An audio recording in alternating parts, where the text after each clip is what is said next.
자존감은 어떤 일을 잘 되게 하는 원인이 아니라 어떤 일이 잘 되고 나서 나에게 떨어지는 어떤 결과물입니다.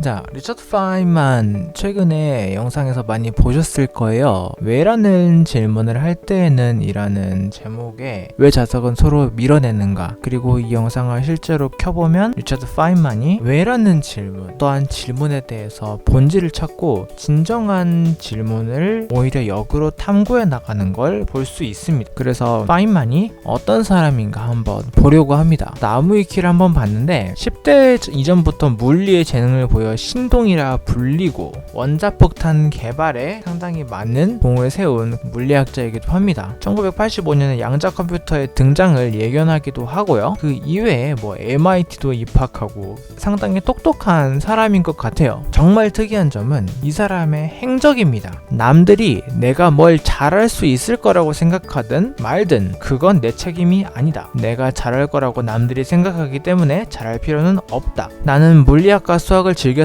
내가 그걸 가지고 놀았기 때문입니다. 물리학을 가지고 놀았대요. 이제 말도 안 되죠. 나는 내가 한 일이 가치가 있다는 걸 알고 있어요. 그 가치를 인정하는 사람들이 있고 전 세계 물리학자들이 내 연구를 이용하고 있으니까요. 나는 그걸로 족합니다. 더 이상 바랄 게 없어요. 족하다, 만족하다라는 그런 익숙한 단어가 나왔죠. 나는 모든 것이 다 의미가 있다고 생각하지는 않습니다. 노벨상을 받기에 충분히 값진 업적이라고 생각한다고 해서 그 결정이 무슨 의미가 있다고 보지는 않아요. 무언가를 발견하는 즐거움보다 더 큰 상은 없습니다. 참 독특한 사람이구나, 참 특이한 사람이구나, 참 자기 세계에서 잘 사는 사람이구나 간단하게 유추를 해볼 수가 있겠죠. 그래서 차트를 한번 분석을 해봤습니다. 이게 리처드 파인만의 차트입니다. 세이크럴이 있기 때문에 제너레이터가 될 수 있습니다. 제너레이터는 자기 자신에게 관심이 있는 사람이죠. 사실 오늘의 주제는 리처드 파인만과 자존감이에요. 파인만은 이고센터만 미종이고 쥐센트는 정의입니다.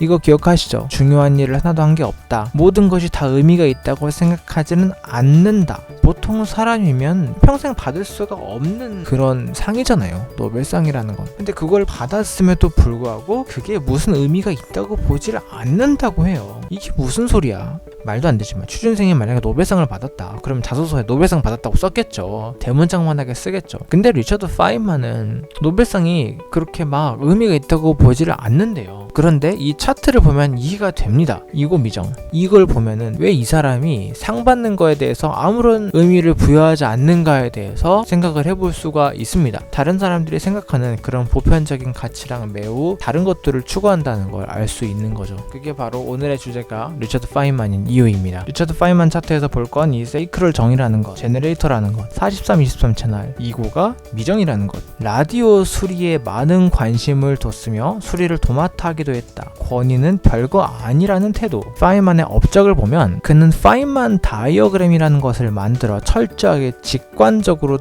접근했다라는 말이 나옵니다. 이런 학문에서 자기 이름으로 만든 파인만 다이어그램 이런 것들을 만들어내면서 어떤 개념을 만들고 그걸로 이해한다는 건 일반적으로는 거의 일어나지 않는 일들이죠. 그런데 파인만은 이 43-23 채널이 있는 사람입니다. 그걸 가능케 한 사람이에요. 다른 두 개의 채널, 10-20 채널도 물론이고 3-60 채널도 아주 개인적인 그런 채널들의 문금이에요. 인디비주얼 서킷이라고 하죠. 정말 파인만은 자기가 자기 하고 싶은 대로 살다가 가신 거예요. 특히 이 인디비주얼 서킷들, 없는 것들을 새로 만들어내는 그런 힘을 갖고 있습니다. 무언가 새로운 것들, 없던 것들. 여기 15번 게이트가 있습니다. 이 15번 게이트가 극단이거든요. 남들이 맞춰놓은 기준 혹은 내가 맞춰놓은 어떠한 기준을 계속 따르는 게 아니라 그걸 뚫고 나오는 거예요. 극단적인 흐름을 만들어내는 게 바로 15번입니다. 그 원자폭탄에 대한 얘기를 들어보셨을 거예요. 이를 단적으로 보여준 사례가 그의 책에서 나타난 히로시마 원폭 순간의 행동 묘사다. 레스토랑에 앉아 지금쯤 터졌을 거야 짐작하고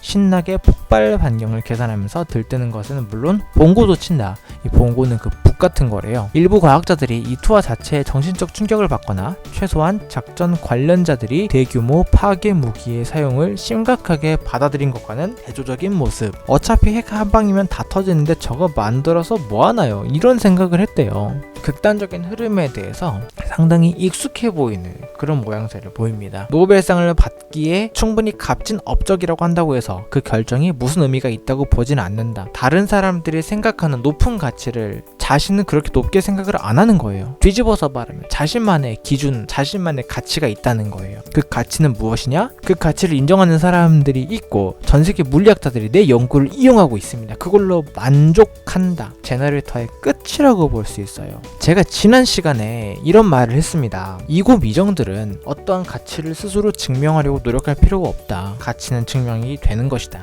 이 돈과 의지력을 담당하는 이 이고센터가 없는 사람도 노벨상을 받는다는 겁니다. 생각해보면 그렇잖아요. 내가 한 연구를 다른 사람들한테 내보이고 가치를 인정받아야 상을 받을 수 있는 건데 그런 거에 대해서 자신만의 관점이 없다고? 그런데 대체 뭘 믿고 연구를 해? 대체 뭘 보고 노벨상을 받아? 이렇게 생각이 드는데 그게 실제로 일어났어요. 이 가치라는 것이 남들이 생각하는 그런 돈을 많이 번다, 계획을 이룬다, 다짐한 것들을 전부 이룬다, 이게 이고 미정한테는 의미가 없다는 겁니다. 증명하는 거 아무 의미 없습니다. 만약에 파인만이 내가 돈을 벌어보겠다고 시간 쪼개가지고 갑자기 막 가정교사를 했다든지 어디 가서 막 시간제 강사를 했다든지 억지로 돈 벌려고 그렇게 했으면 파인만이 노벨상을 받을 수 있었을까요? 물론 대학에서 강의를 한 것도 맞는데 가르치는 걸 좋아하지 않았다면 이런 영상이 나올 수가 없습니다. 그런데 그게 어떻게든 내가 조금이라도 벌어 먹어보겠다고 이걸 해야 내 가치를 증명할 수 있을 거라고 그런 압박감에서 나온 선택은 아니었다는 거죠. 압박감에서 나오는 선택이 이렇게 즐겁고 여유롭고 정말 만족스러운 얼굴을 만들 수 있었을까요? 아니요, 못합니다. 정말 자기 하고 싶은 거 다 하는 사람 얼굴이잖아요. 남들한테 잘 보여야 할 필요성, 글쎄요, 그런 걸 느낀 것 같지도 않습니다. 닐스 보어라는 사람과의 일화가 있어요. 보어는 그 당시에 상당히 권위 있는 사람이었거든요. 근데 파인만이 그건 바보 같은 생각이야 라고 말을 했다고 합니다. 이제 뭐 영어로 했으면 that's a bullshit 그랬겠죠. 근데 과연 자기가 다른 사람들 뭐 밑을 잘 긁어준다고 하죠. 그렇게 해서 지위 상승을 바라는 사람이었으면 파인만이 이런 말을 할 수 있었을까요? 제너레이터스럽게 살았다는 것은 어떤 것들도 의미를 하냐면은 오직 나한테 관심이 있다는 뜻도 대변을 합니다. 제가 지난 시간에 얘기했던 가치는 증명되는 것이다. 이 모든 것들을 한 번에 꿰뚫을 수 있는 사람의 인생이 파인만인 겁니다.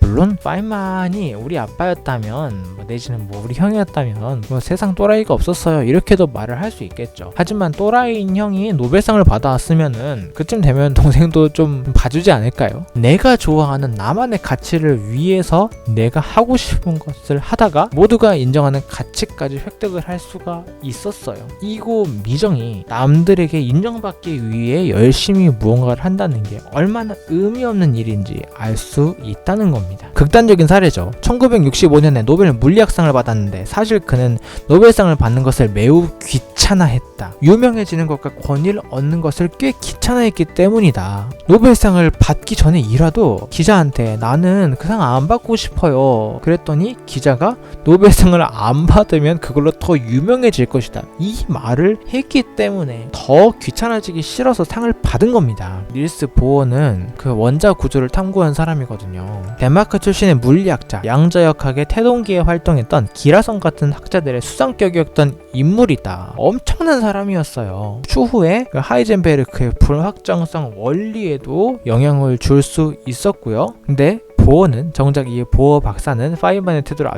아주 신선하고 흡족하게 여겼다고 합니다. 그래서 저번 시간에 리달달지니님이었나? 증명이 될 거다라고 말하는 게 참 어렵다는 얘기를 하셨어요. 너무나 또렷하고 이해하기 쉬운 예시가 바로 이 파인만이다. 이구가 미정되어 있다고 성공하지 못한다? 아니다. 가능한 케이스가 버젓이 있다. 이걸 말씀을 드리고 싶었습니다. 자존감은 어떤 일을 잘 되게 하는 원인이 아니라 어떤 일이 잘 되고 나서 나에게 떨어지는 어떤 결과물입니다.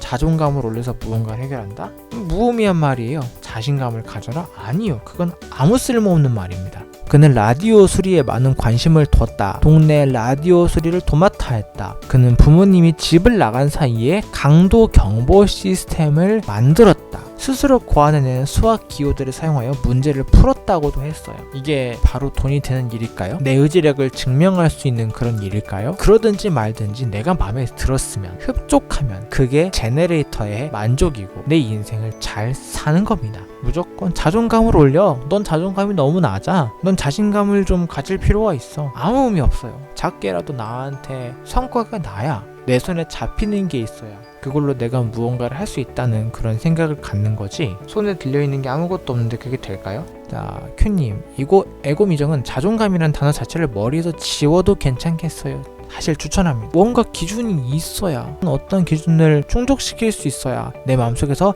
자존감이라는 게 올라오는 건데, 그러한 기준이 없는 사람한테 자존감을 가져라, 이게 얼마나 쓸데없는 소리예요. 지금 이 방송을 들으시는 분이 본인의 차트를 알고 있을지 없을지는 사실 잘 모르겠습니다. 그냥 들으시는 분들도 있어요. 이고센터가 미정이었다. 그리고 역시 난 쓸모없는 사람이야. 난 너무 무의미한 인생을 살아. 이렇게 생각을 하셨다면 오늘 방송을 보고 이고 미정도 돈과 의지력에 대한 가치를 선천적으로 타고나지 않은 사람도 이렇게 재밌고 즐거운 인생을 살 수 있구나. 이걸 알아가셨으면 좋겠어요.